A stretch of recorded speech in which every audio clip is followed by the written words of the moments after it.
धन्यवाद. आपण माने बोलो अचुती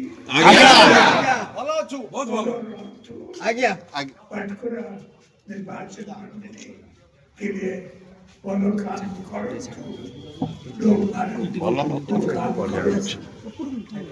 मैंने आप जानते हैं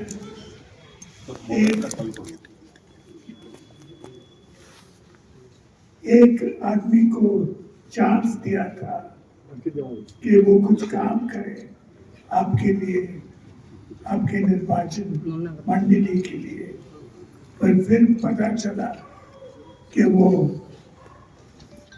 हमारा काम, अच्छा सुंदर काम काट रहा था पटकुरा के लिए, और पटकुरा के लोग परेशान कर रहा था.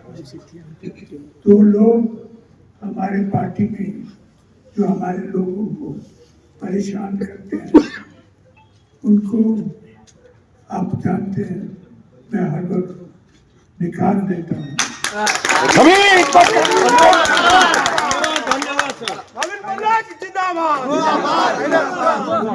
लोग को परेशान ना करें. तो आप सब खुश रहिए, अच्छा काम करिए.